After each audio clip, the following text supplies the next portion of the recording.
कामचोर बहू।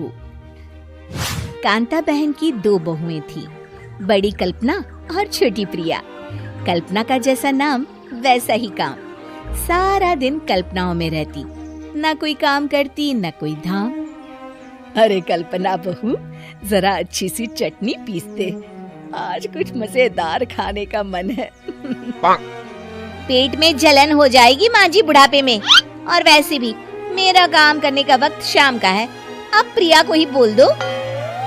इतना कहकर कल्पना वहाँ से चली जाती है। कांता कल्पना के ऐसे रवैये से काफी परेशान रहती है। मैं बना देती हूँ माँ चटनी। ऐसा बोलकर प्रिया माँ को चटनी बनाकर प्लेट में खाने को देती है कि तभी वहाँ कल्पना आ जाती है। अरे वाह चटनी, जरा चख कर तो देखो, बड़े दिन हो गए। अरे नहीं बहू, तू तो रहने ही दे चटनी खाना, पेट में जलन हो जाएगी।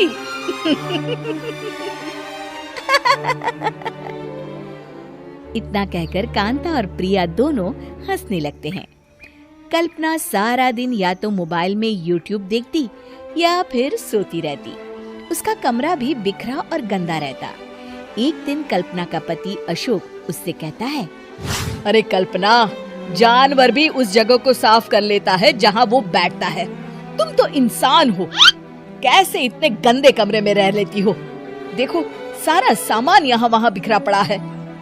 ज्यादा अपनी माँ का बोल ना बोलो। हाँ, कमरा तुम्हारा भी तो है, गंदा लग रहा है तो साफ कर लो। पता नहीं तुम्हारे साथ मैं कैसे जिंदगी बिताऊंगा। इतना कहकर अशोक वहाँ से चला जाता है। कल्पना बस खाना खाने कमरे से बाहर आती और फिर से कमरे में चली जाती। इससे कांता बहन काफी परेशान रहती। एक दिन प्रिया कांता से कहती है, माँ, मैं सारा दिन काम करके थक जाती हूँ, आप कल्पना दीदी से कहिए ना कि सुबह और शाम का काम बांट ले। मैं तो अब सिर्फ एक वक्त का ही काम करूँगी। हाँ। अरे तू वो भी ना करना, एक बहू तो कामचोर थी ही, दूसरी भी आ गई काम ना करने के बहाने लेकर। तभी वहाँ प्रिया का पति रमेश आ जाता है। माँ, मैं देख रहा हूँ भाभी कोई काम नहीं करती, प्रिया सारा दिन घर और रसोई का काम करती है, अब कुछ करो ना माँ। कांता मन में कुछ सोचती है और कल्पना के पास जाती है। कल्पना फोन पर मेकअप करना देख रही होती है। कल्पना, तुम सारा दिन बस मोबाइल देखती हो, घर का कोई काम भी कर लिया करो। प्रिया सारा दिन काम करके थक जाती है। आज से मैंने फैसला किया है, एक वक्त का काम तुम करोगी, सुबह का खाना तुम बनाओगी और रात का प्रिया। आप लोगों ने काम को हव्वा बना रखा है। अरे पता नहीं थोड़ा सा ज्यादा काम करने में आप लोग घबरा क्यों जाते हैं। और हाँ, बहुत ज्यादा प्रिया की तारीफ मत करिए मेरे सामने, बड़ी बहू तो मैं ही रहूंगी। मैं कुछ नहीं जानती, कल सुबह मुझे वक्त से खाना चाहिए, रसोई में आ जाना, वरना कल से तुझे खाना नहीं मिलेगा। अगली सुबह कल्पना रसोई में नहीं आती है। वो देर से सोकर उठती है और बाहर आकर कहती है, अरे भूख लगी है, आज खाने में क्या है? इतनी देर हो गई, आज किसी ने मुझे उठाया भी नहीं, पता नहीं कहाँ है सब। कल्पना को घर में कोई नहीं दिखता। वो रसोई की तरफ जाती है जहाँ बड़ा सा ताला लगा होता है। अरे रसोई में ताला? ओ, मैं तो भूल ही गई थी। माँ ने आज से सुबह का खाना मुझे बनाने को कहा था। हे भगवान, इतने लोगों का खाना बनाना क्या आसान है? तभी घर के सारे सदस्य बाहर से वापस आते हैं। वाह माँ जी, मजा आ गया छोले भटूरे खाकर। मेरे मुंह में तो अभी भी स्वाद आ रहा है। अरे कल्पना, तेरे भरोसे रहते तो हम तो भूखे ही रह जाते। कल्पना को बहुत गुस्सा आ जाता है। अब बहुत हो गया, आज से मैं अपनी रसोई अलग कर रही हूँ, मैं अपना खाना खुद बना लिया करूँगी।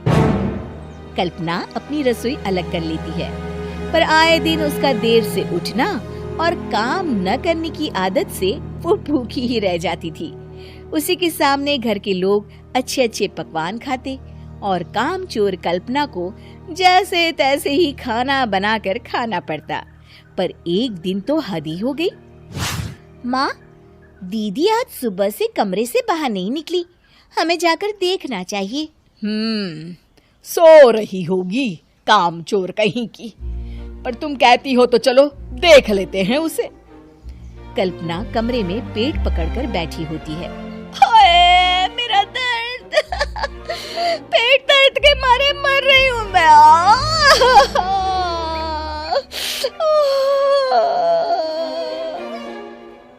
अरे दीदी, क्या हुआ? पेट में दर्द क्यों हो रहा है? डॉक्टर को दिखाया आपने? माँ। कल्पना खड़ी होती है और माँ जी के पास आती है।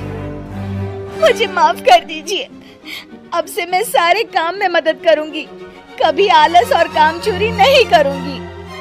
हाँ, वो तो ठीक है, लेकिन अचानक क्या हो गया जो तू काम करने को तैयार हो गई? कामचोर कल्पना। माँ, लगातार बासी और उल्टा पुल्टा खाना खाने के कारण मेरे पेट में इन्फेक्शन हो गया है। काम न करना पड़े इसलिए मैं 2 दिन का खाना एक दिन ही बना लेती थी। बासी और खराब खाना खाने के कारण लेने के देने पड़ गए। पेट में दर्द हो रहा है। चलो अच्छा हुआ, देर आए दुरुस्त आए।